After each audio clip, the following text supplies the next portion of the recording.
like these numbers. I'll keep them up there. They're pretty. Keep them up there. Do you want to keep them up there? Yeah, it does sort of lend an air of professionalism in here there. So not exactly professionalism. I was going to think something like Makes us an not air think of the codes. back wall. Hmm? Makes us not think of the back wall. That's right. Now, maybe we should do that. I'll go back there and talk, and you can turn around and pretend they aren't there. But they'll always be there. So let me instead talk about, not talk about, just get started with Apology by Plato, which is the Plato's depiction of the defense that Socrates offered in his trial.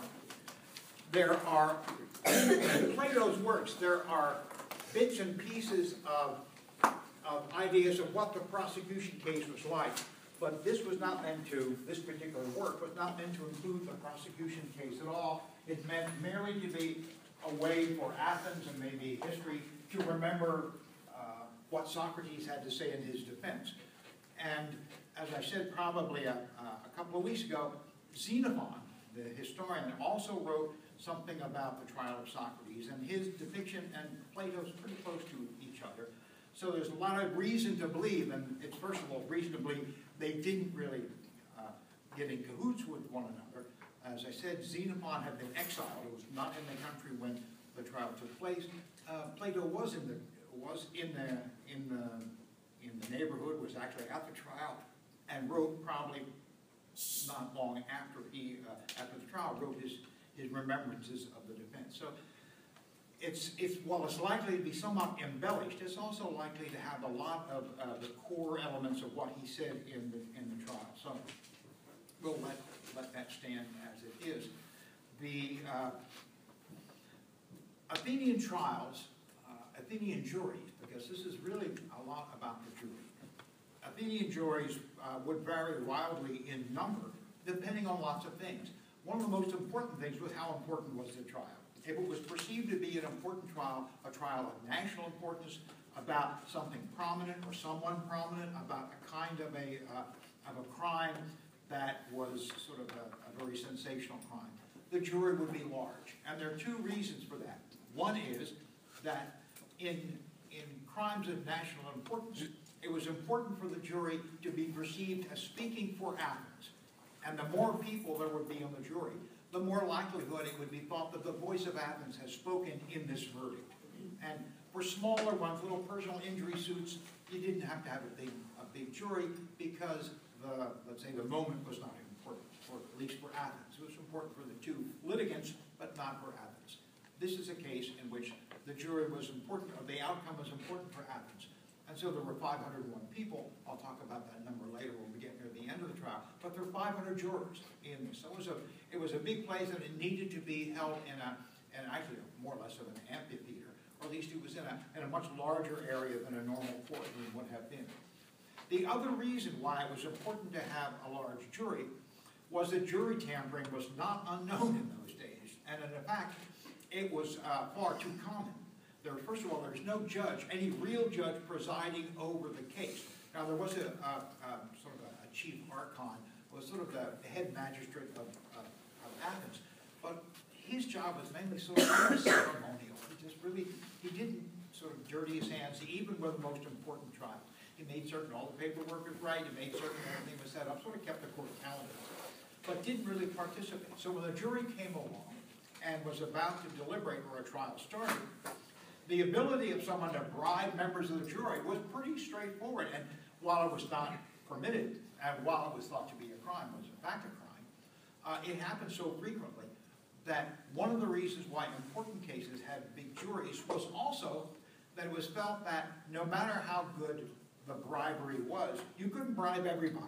Particularly if the jury was chosen just a day or two before the trial, and maybe it only assembled on that day, it would be difficult for you to bribe a juror unless you went privately to their house beforehand, and because most trials lasted one day and one day only, you didn't have a chance to catch them in between the days of the trial. They don't sequester a jury. The jury renders its verdict and everything else all in one day. So the likelihood of there being bribery while it was still present, was unlikely to affect the outcome if the jury was large enough. And so we had those two things naming a very large jury. The downside of a very large jury was there was no one to bang a gavel saying order in the court. And there was a lot of disorder in the court in Athens and most of the ancient world. There was no judge. There was only the decorum, the behavior of the jurors themselves to guide them. And often trials were thought of sort of an audience participation show where you get to shout something. If you're the member of the jury, you don't just sit quietly and take notes. You don't like what somebody's saying, and you have already made your mind about it. You shout back to them, you imbecile, why did you do something like that? I mean, those kinds of things happen all too regularly. You will hear, or you will read, Socrates mentioning, gentlemen of the jury, please don't make a commotion, when he would say something maybe either outlandish or maybe against offending their ideas or opinions. So often you hear that, and that comes mainly from the jury and also the spectators who didn't have to keep their peace either. Just really shouting and participating in one sense in the whole process. So it was a real chaotic time usually. But of course, it was probably important for most of the jurors who probably took their job seriously to listen and to be attentive to what was happening. But they knew that if they wanted to, they could shout back at the defendant or at the prosecutors or both or anybody. And so that's sort of the context in which you have an Athenian trial take place. So let's look at the text.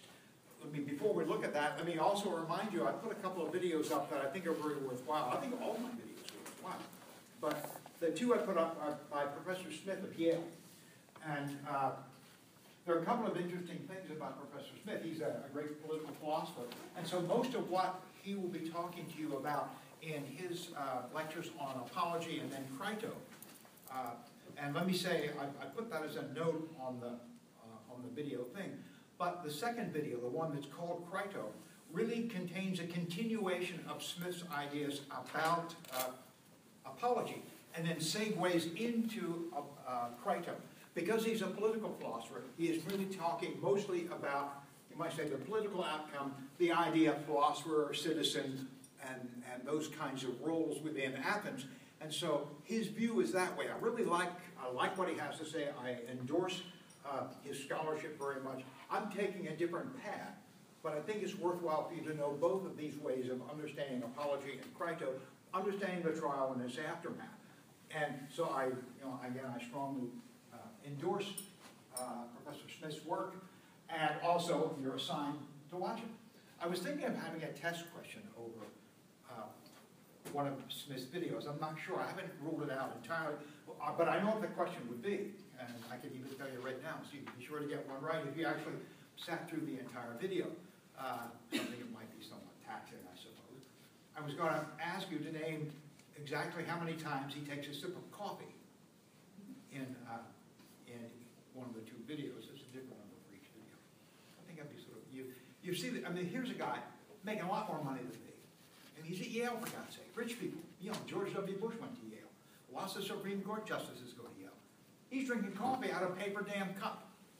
I mean, you'd think at Yale, he'd have, some, China or crystal but not a paper cup from McDonald's, or Starbucks, which is sort of McDonald's overpriced. Coffee mug. Really, I'm shocked. He could do better than that. I mean, at the very least, maybe have someone in a butler's uniform come in and you serve him coffee from a sterling silver thing. In the middle of the lecture, that'd be sort of. So anyway, I'm still thinking about how many times you take a sip of coffee. So if you stay around for that whole thing, you may even actually ingest not some of the coffee, but some of what he has to say, which I think would be a worthwhile thing to do. I drink crotch water from Dirty Don, so I got no room to, just talk. In the first part of Apology, the first paragraph or so, Socrates gets up, and it seems like he's impressed with how good the prosecution was. He's sort of saying, you guys are good. If it wasn't me on trial, I'd vote for your case, or something like that. She didn't quite really say that. But he seemed to be impressed by how well they spoke. And not just how well they spoke. It seemed likely that all of those three prosecutors, Anytus, Lycon, and Meletus, had studied with a group of teachers called Sophists. Now, Sophists are an important sort of a sub-story in this, because Sophists were important teachers that sort of came in. There weren't very many homegrown Sophists in Athens, but people came from the outside. Once Athens became rich and powerful, and when the democracy took over, it was felt necessary, if you're going to participate in the democracy, you need to be persuasive in your speech. And you'll also know, just by, as you start to read, I hope, the Apology, that within the legal system of Athens, as in a lot of the ancient world, if you were a defendant, you had to defend yourself. There's no lawyer there to help you. If you were prosecuting somebody, I don't care if it was for a crime, there was no DA. You had to do the prosecution. And so it made sense for you to be able to speak well, to speak persuasively, and to maybe appeal to emotion, appeal to ignorance, appeal to whatever you want to appeal to get the verdict you want. Or to get elected, if that's what you want to do. If you're in the assembly and you want to be elected one of the counselors, hey, you've got to be able to convince a lot of people to vote for you. So the ability to convince people, sort of manipulate people, was a very highly prized skill, and was taught by a group of teachers called Sophists. Socrates hated the Sophists, and the Sophists didn't think too much of him either. There's a great dialogue that Plato wrote called Gorgias, who was one of the great Sophists, in which Socrates takes on a sort of a series of Sophists who come at him in this one sort of a talk. Callicles, the worst of them all. I mean, Callicles was just a mean, nasty guy. But the point was that they thought Socrates was stupid because he, first of all, didn't charge money, and he wasn't teaching people how to win. He was teaching people how to look for the truth, whatever the hell that is. So forget that. You can take the truth and put it where the sun doesn't shine. But you do want to win your trials, and you do want to win election, and you do want to manipulate people, and you do want to get people to do what you want them to do, right? Okay, we'll teach you, say the Sophists. So a lot of people, anybody who's going to be prominent in public life, almost certainly would have studied the Sophists, and probably Meletus, Anytus, and Lycon all studied the Sophists. And so they put on a good show. They put on a good speech. By the time Socrates got up, and those three had sort of worked him over and worked over the jury, trying to turn them into sympathetic people, Socrates knew he was sort of had his work cut out for him. And he also says here in this very early part that he's not used to making speeches. The way he says it is, you know, forgive me because I'm not being permitted to talk in my usual way. When he talks about talking in his usual way, he's talking about the Socratic method, a question and answer an individual person. Socrates really wasn't sort of a person who did well in groups. I mean, he could, but his main philosophical work was one-on-one with people, trying to talk to people and try to have them talk to him, and sort of doing a certain amount of critical thinking about whatever they're trying to search for, whatever bit of knowledge you're trying to search for. So he was sort of out of his element, having did long speeches. But that's what the Athenian jury trials has sort of morphed into. The juries expected a long, flowery speech with you know, emotional appeals and all that kind of stuff, and if they didn't get it, that would count against the person who refused to give them what they wanted. Socrates felt uncomfortable doing that, giving long, flowery speeches and emotional appeals, but he recognized that the format that he was stuck with rewarded that and didn't reward what he did well. And so he was stuck, except for a couple of places. He was stuck having to give a speech and having to make his defense in a way that for him was just not comfortable at all. So he is talking about that throughout about the 17 and particularly 17D and around 18A. He is talking about how, you know, the way I usually do it, you all know, he says, how I am, but you know, this is just strange to me. The next thing he says is something that's very interesting. He says, the first thing I have to do, this is about 18A5 or so, or 6. It's right for me, gentlemen, to defend myself first against the first lying accusations made against me and my first accusers, and then against the later accusations and the later accusers. Well, now he's setting up that there are two sets of accusers and two sets of accusations. Well, we know about one set of accusations And we also know Mellitus and Hannah and Lycon apparently are one set of accusers, because we learned about them, both the accusations and the people, there in Euthyphro, which we just read. You know, corrupting the youth and having weird religious beliefs. Those were the two charges, the two accusations made against him, and Mellitus, Hannah, and Lycon are the accusers. But there's another set, he says, and the other set, he is saying, are the early accusers and early accusations made against him. Well, this is the first time this seems to have come to light, and it's difficult to understand what he means, except that it seems almost certain that he means that he wants to deal with what you might call his reputation in Athens. Because in his time, people had a wide variety of opinions about him, but people, particularly people who didn't like him, sort of settled on two main criticisms of him. Now, in those days, there weren't too many ways in which you can learn, let's say, public affairs. Learn about the people who were important and prominent in Athens. Obviously, word of mouth from people that you knew, your family, your friends, etc. was one way, probably the most important way, sort of gossip, if nothing else. But there are other ways as well. I mentioned Aristophanes, and Aristophanes will be mentioned early on in the Apology. Aristophanes was a playwright who wrote very critically and sarcastically in one of his plays about Socrates. This was another way in which people could learn something, even though it would have been slander and slanted and maybe grotesque, about people who were public, or about public issues. Aristophanes' plays were very, very popular. Everybody loved to go to them, and everybody went to plays. This is not just, just a few people going to the Missouri Rep or something like that. This is something that everybody did, because particularly with Aristophanes, you'd have an opportunity to laugh and see prominent people and prominent issues poked fun at. And everybody likes that. And so the plays of Aristophanes would have been an important way in which you would have at least been given something to think about concerning people or issues of the time. I'll give you another example from Aristophanes, who I think is one of the greatest of all playwrights any time in the history of language. I think his best play was called Lysistrata. And anybody ever read Lysistrata? I guess it's not a son. Have you read it?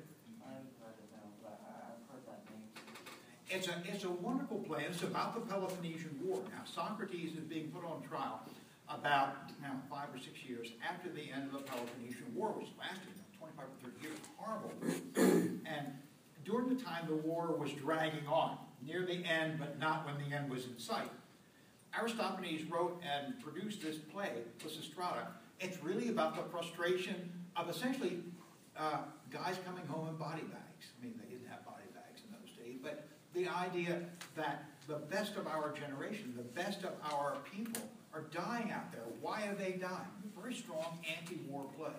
I remember the first time I read it was in the 60s, during the anti-war times of the Vietnam War, and it sort of resonated, I guess, with all of us anti-war people about that particular thing. I had just gotten out of the military. I served 4 years in the military, enlisted, and I'm proud of having gone in, but at the same time, I thought the Vietnam War was a ghastly mistake. And so Lysistrata was one of those plays that really sort of spoke to a lot of us who felt there was something horrible about the war, and to have a voice about saying, this is terrible, but the unique way in which Aristophanes did it was that the people who were most angry at the war were women. Now, women didn't have much of a voice in Athens. You couldn't be a citizen, you wouldn't be educated. It was a very terrible time in Athens. So, to a certain extent, Aristophanes, by giving women a voice in this wonderful play, in a sense, at least for a time, raised the status of women's concerns, or let women speak for people who didn't think that this Peloponnesian War was going very well, and eventually it didn't go very well. And the women decided, since the men wouldn't listen to them, what in the world will they do to try to bring this war to an end? And they came up with one of the great solutions of all time. No poontang. The women decided, okay, we're keeping our legs closed until the war is over. And for a while, men were laughing and also getting a little tense. But I don't want to spoil the ending for you, except it's so wonderful. It's both witty and just gets to the heart of the stupidity of war, particularly the stupidity of that particular war. And also to the heart of, if men just listen to men, this is where we end up with men coming back in body bags. There maybe needs to be some other way of bringing other voices into the democracy. This is a time of the democracy. And it's a wonderful play. But here is sort of the point I'm getting at here concerning plays. Plays help form opinion. Plays help, and not long after Lysistrata, there was a movement on Greeks sending envoys to Sparta and to some of the allies of Sparta, trying either to get the allies to turn against Sparta or to try to say, let's settle a separate peace with you folks, and you sort of remain neutral, and we'll see if we can get some way to end this war. The kinds of attitudes and ideas that eventually people, citizens of Athens, started to reflect, often were initially presented to them in plays. And plays, some of the great plays by Sophocles often, and Aeschylus, had a great religious undertone to them. Well, just, there's a whole lot of wonderful stuff that came out of that. But it became a way in which people would end up forming attitudes about issues and also about people. And because Socrates was lampooned in one of the great plays of Aristophanes, his reputation would at least have been colored by the sarcasm and the views that Aristophanes put in that play. And many other plays as well. I think that those two examples are reasonably good examples.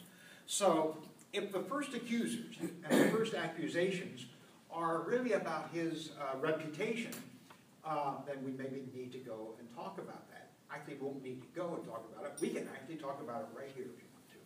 But if you want to go, you know where the room is. Just okay, maybe not that kind of go.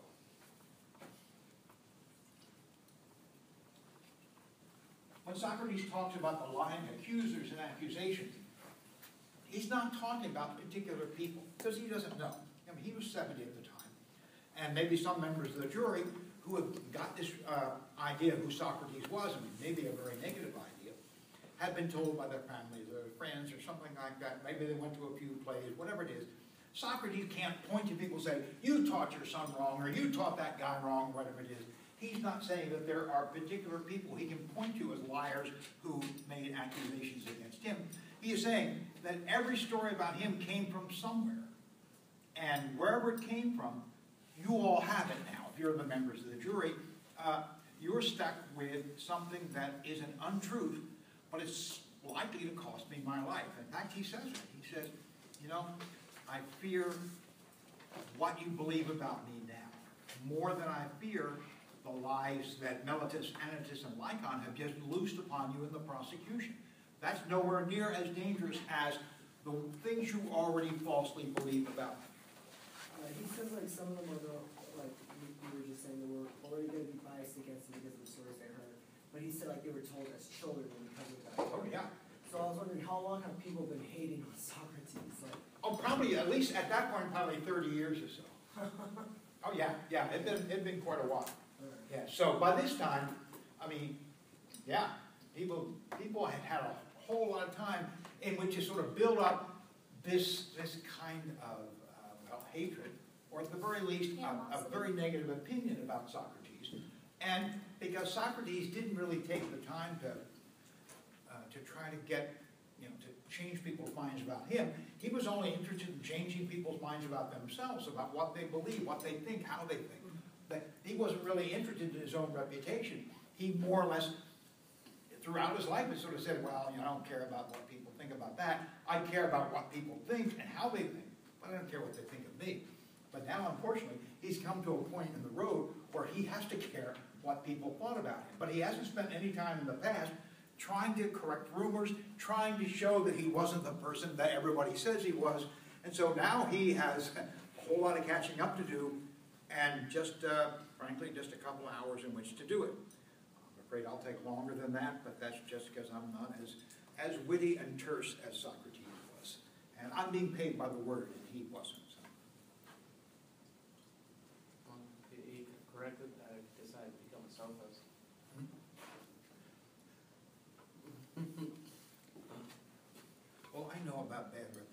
You know, I go read the bathroom walls upon occasion. It pains me deeply. So anyway, on we go, and ask about these lying accusations, as he calls them. And he enumerates them there at 18, a little before 18c. Let's do it at 18b2. These I fear much more than I fear. Antipas and his friends, though they too are formidable, these earlier ones, however, are more so, gentlemen. They got hold of most of you from childhood. You got hold of you in childhood when essentially you were impressionable, when you would believe what any adult or anyone would tell you without any thinking, well, of course, I've never met the guy. Everybody says he's a dirtbag. He must be a dirtbag. And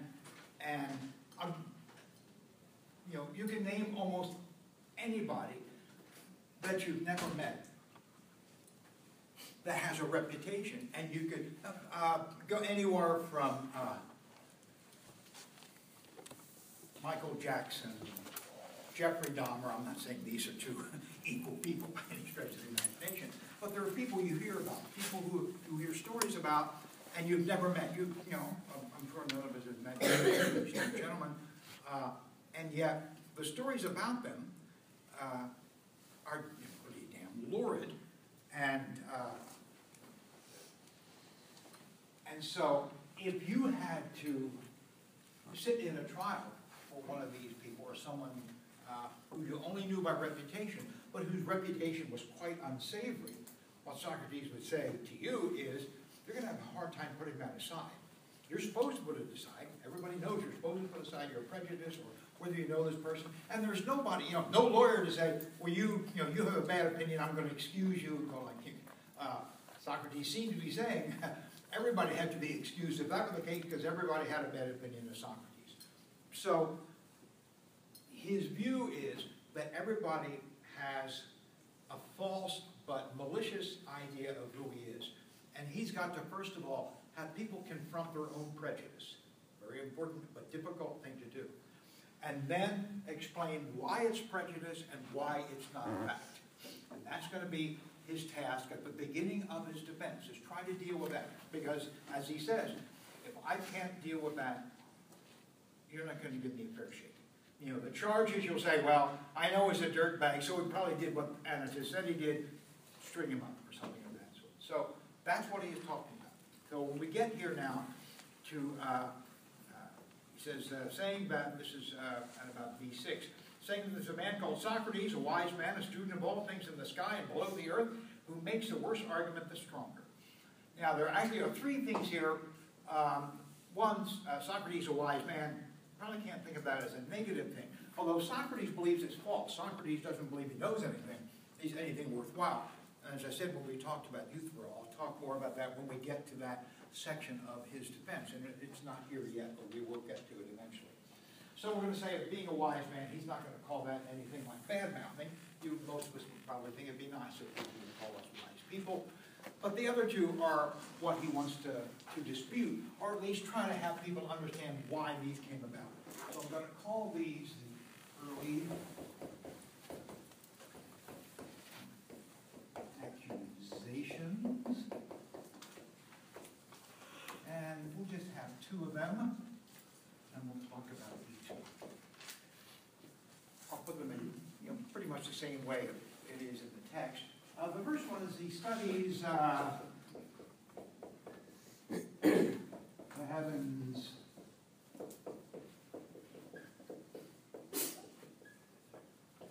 and things under the earth.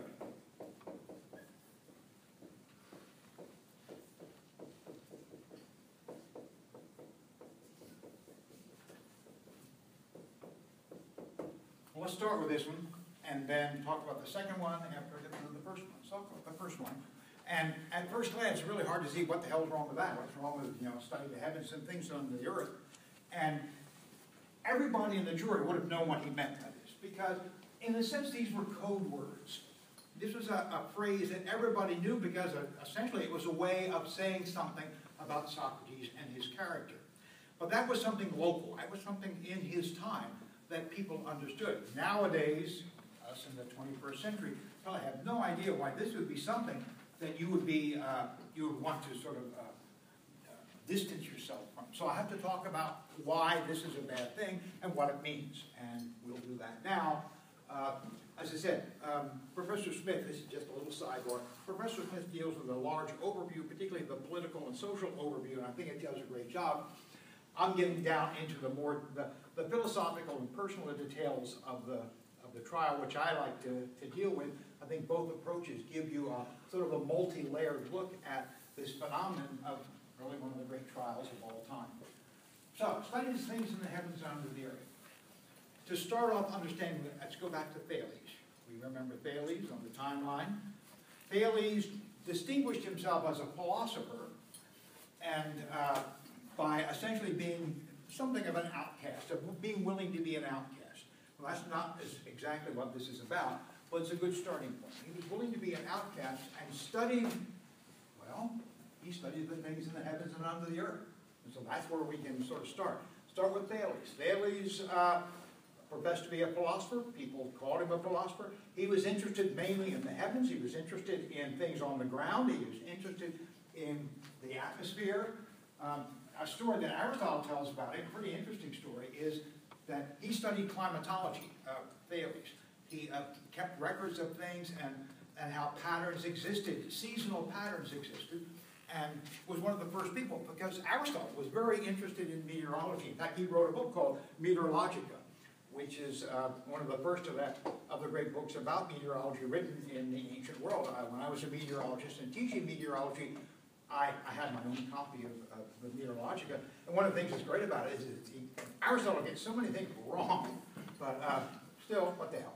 Give the kid a break. He didn't have any, anything to tell anything about the weather other than which way the horses' tails were blowing, I suppose.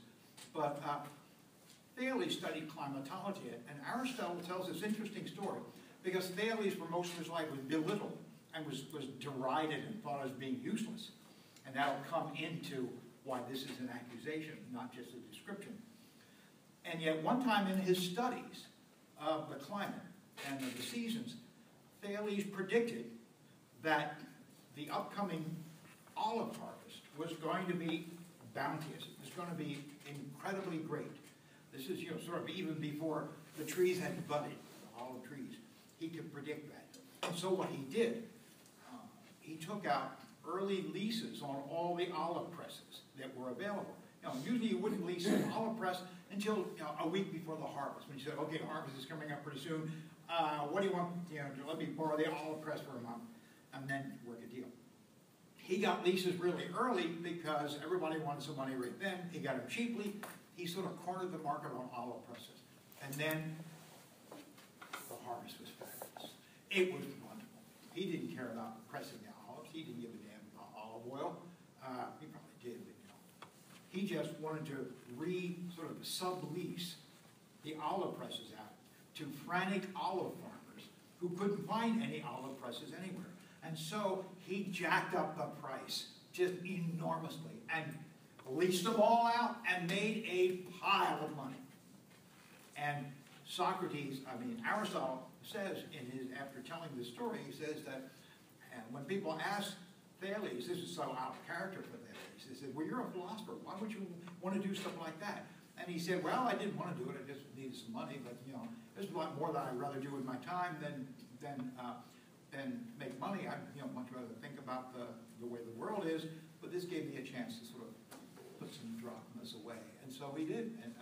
And the moral of the story is philosophers have more to do with their time, but we're smart enough to make money if we want to. It's just that money is sort of who cares? I mean, there's much more important stuff to do than to think about it. So, we're poor, but maybe smart. I don't know. So, Thales studied the natural world, studied things in the heavens and under the earth. But also, because he was willing to accept his own answers for phenomena and not willing to say the only answer is tradition, the only answer is religion, the only answer is mythology, the only answer is culture. He's not willing to accept that. He's saying, these are partial answers, I got a partial answer too. And as a result, he was pretty much ostracized. He was thought to be disloyal to the religion. He was thought to be somewhat suspect, someone you wouldn't want to have teach your kids anything, because certainly would teach them not to listen to the gods first or anything of that sort. So here's a starting point. What happened was that after Thales and throughout at least the next couple of hundred years, after Thales, if you were a philosopher, if you were identified either by yourself or other people, or generally in the culture identified as a philosopher, that's what you'd be saying. Ah, I know what he does. He studies things in the heavens and under the earth. That's a way of sort of belittling you, saying you don't do anything useful. All you do is, have your head up your ass or out in the sky or wherever it's going to be. So that every philosopher who comes along, essentially, as soon as you're identified as a philosopher, oh, I know what you are. study things in the heavens and under the earth. End of story. That's all we need to know. So that's a starting point to understand why this is a bad accusation. And sort of labels Socrates as sort of I don't know, somebody who doesn't really do anything useful. Well, there's more to it than that. One of the ironies, and this is not a Socratic irony, it's an irony of history, is that when this was something, as soon as everybody knew Socrates was a philosopher, they, oh yeah, I know what he does. He studies things in heavens and under the earth. Socrates didn't give a damn about things in heaven and under the earth. He was the first philosopher who said, you could take the heaven and the earth and put it where the sun, the sun does shine in heaven again. But anyway, you know what I mean. He was not interested at all philosophically in those kinds of things. And as a result, he is labeled with something he is not. But, that's sort of the laziness of public opinion. Things change, but public opinion changes much more slowly than events sometimes. And when public opinion is also tied in with the democracy, where public opinion also counts for legal opinion, then things get a little dicey for poor Socrates. So that's sort of the first of the really three layers of malice involved here. The first layer is he's a philosopher, and that's not saying anything good about him because he's just sort of useless. This is probably the story most of your parents told you before you took this class. So I'm here to show you that, what am I showing you? That I'm not useless. I can cook. Some philosophers can't even cook. And cook bacon too. Crisp, delicious bacon. Oh, I can almost smell it. Oh no, that's just all color. The second layer of malice has to do with Athens' standing in the world. Athens was powerful.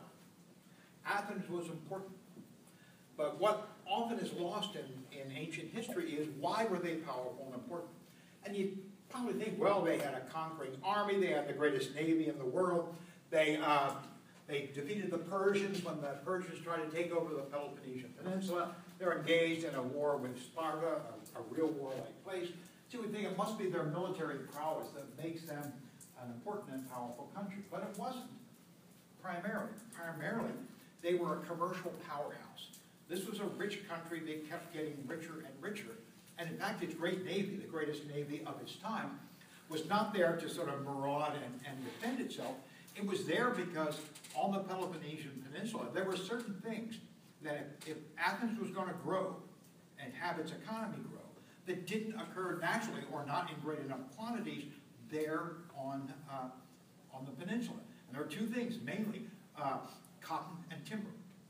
And in order for them to have enough cotton to weave and to produce cloths, etc., some to sell, of course, and also to have enough timber to build boats, to build buildings, etc., they had to have some way of importing it because the peninsula didn't have a whole lot of really tall trees. You didn't grow much cotton in that area. Egypt was right down right across the lake there. They were pretty good for cotton, but not necessarily for trees. But there were trees elsewhere. You can go farther north, or you can go over into Sicily. There are other places where you can find those kinds of things. So they were mainly well known for their navy as a commercial thing, to be able to bring, import, and export both goods and raw materials. So when you lived in Athens, you lived in a commercial powerhouse, the richest country of its time, the richest country in the world. Supposedly, nobody knew about the cities of China, which at that time were still had a fair amount of riches there. But let's say in the Western world, Athens was the richest country, but there was a city-state that there was. And so if you lived there, you lived a damn good life. You lived, if not an opulent life, you lived a well-off life, unless you happened, unfortunately, if you happened to be a slave or someone who didn't really have a level of citizenship. Well, Socrates had a level of citizenship. Nearly all the great philosophers and even the minor philosophers had a level of citizenship. So they were really, they didn't have to do all the grunt work that some people had to do. So what happens is you happen to live in a great commercial empire where it is expected that everybody contributes. Well, what the philosophers contribute commercially to an empire? Thinking about the heavens and under the earth, that's what you contribute. And so another layer of this is that if you're a philosopher, that you essentially are almost like a slacker. Everybody else is doing stuff to make us richer. They're making money, they're making products, they're sailing boats or whatever it is, and you're sitting around with your thumb up your ass, thinking about things in the heavens and under the earth. And so, in a sense, if you're a part of Athens and you're not contributing to the wealth of Athens, and the wealth of Athens was the key there, then you're not squat. I mean, and this is where now we get to the third layer of malice, is that you're disloyal, that you're a traitor, that real Athenians make money. Real Athenians don't sit around and think about things in the heaven and under the earth or do that kind of stuff. And so not only are you not a real Athenian and are you disloyal and a traitor, you're essentially a parasite. You're a parasite because you're living off the efforts of others, but you're not continuing the kind of effort needed to make certain the next generation has the same kind of level of security and perhaps opulence as you were able to have. And so you are dissing the past and dissing the future, and you're just sitting there in your own little cocoon, or as Aristophanes would have had, sitting in your own little cloud, pretending that's all that's important, when in fact all around you, the greatness that permits you the luxury of philosophy came from the efforts of people who you now need to account for why you're not making the same kind of an effort. And so, when you're called this, someone who studies things in the heavens and under the earth, you're really being called not just a philosopher, and not just someone who sort of is disdainful of money. You're really a traitor. You're disloyal to your city. You're disloyal to the people before who provided things for you. You're being disloyal to the people who will come after you and won't have had your effort as a part of what made this city great. And so this was not just an idle thing. This is something that was built into you might say, the Greek character. That idlers who sit around and don't do anything are suspect from the beginning. And maybe some of them can say, well, I'm planning to build a better boat. I'm planning to, know how to grow grapes a little better. But what are you planning if you're a philosopher? I'm planning to figure out whether the sun is a rock or a god, which is sort of the Anaxagoras story that will come up later. That doesn't do anything good. At least if you're trying to learn how to grow grapes a little better, you may end up making better wine and stuff like that. Shipbuilding, you'll learn how to make a better ship. You think about it, maybe you can improve the commerce. A lot of good things are going to happen there by thinking. But thinking the kind of thoughts that philosophers do is useless, worthless, and you're useless and worthless. Well, and you're a traitor besides. And so when this is a part of your reputation, it's really hard to give you a free pass. It's really hard for you to say, oh, I'll forget that. What Socrates is saying, there ain't no way to forget that. The second one is maybe a little easier for you to understand because you've actually been exposed to it. And what's he say? Makes the worse argument the stronger.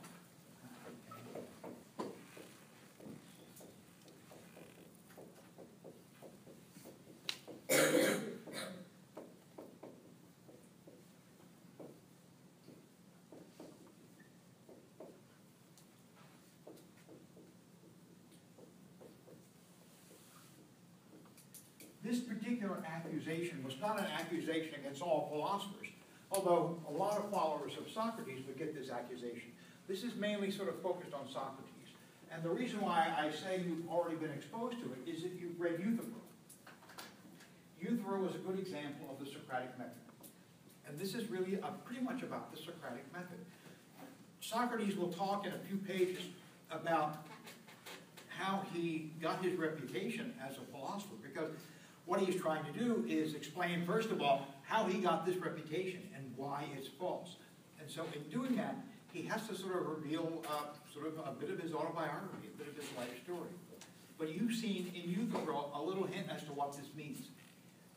Socrates would go out and talk to people who claimed that they knew something, claimed that they had a certain level of knowledge that was pretty impenetrable. And he would say, oh, yeah, tell me what you know. And they would say, well, tell me what they know. And he would say, well, you know, there may be a problem with that. How about this and this? And you saw how he worked in his cross-examining of Euthyphro, where Euthyphro, the great authority on piety, doesn't even remember that he gets back to piety is much dear to the gods at the end of the dialogue.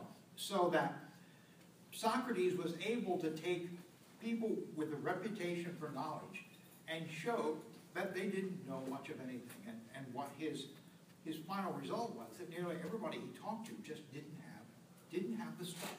Just couldn't defend themselves verbally, not in the sense of that he was attacking them, but he said, you know, let's find out what this is made of, what this opinion is made of, what are its consequences, what is, say, rationally connected to it.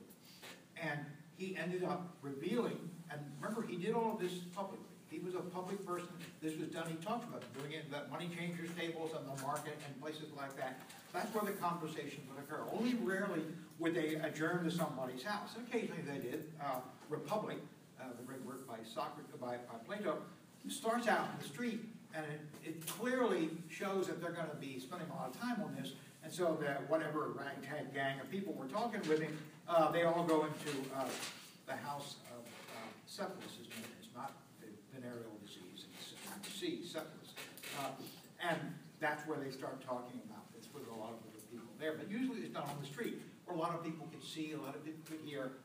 And what happens if you were a prominent person who were thought to know something about justice, or about piety, or about bravery, things like that, then Socrates comes and questions you. You had this reputation all along. Everybody knows you know what it is to be courageous.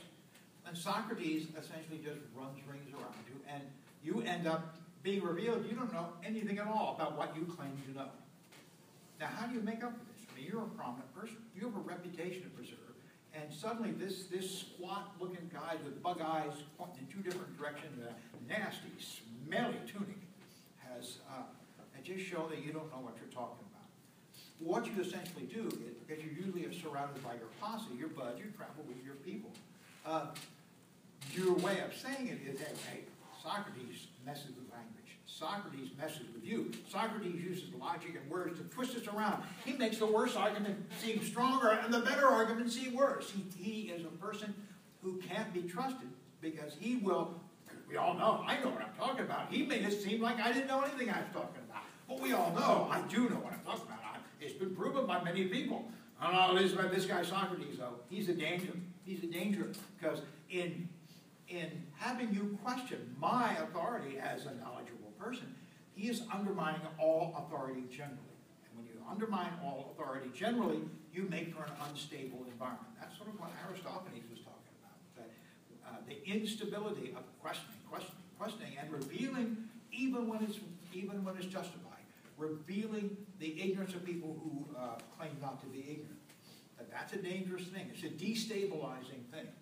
And so the second accusation is all about Socrates being a destabilizing influence, and particularly teaching his students to question authority, question people who claim to know something, and find out. And if they do, good for them. If they don't, it needs to be known. In a democracy, particularly in our democracy, but in their democracy as well, it's really important to have, to understand who is dumb as a rock and who is smart enough to maybe lead the country or to be something of a governor, so to speak. Not governor in the sense of the governor of Missouri, but someone who governs our affairs through the government.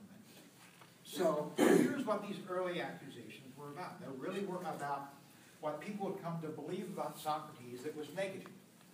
And he recognized that these were so pernicious and they had gotten deep into the character of most Athenians that he has to first of all say, this is what you think. I know it's what you think, I've heard it all my life. And this is why it's not true.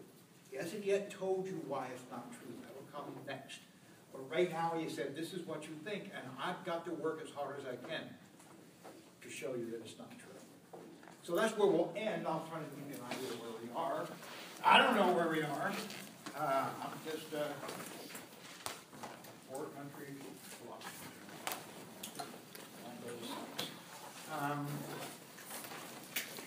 Let's be at about 20C4. We'll start there next time.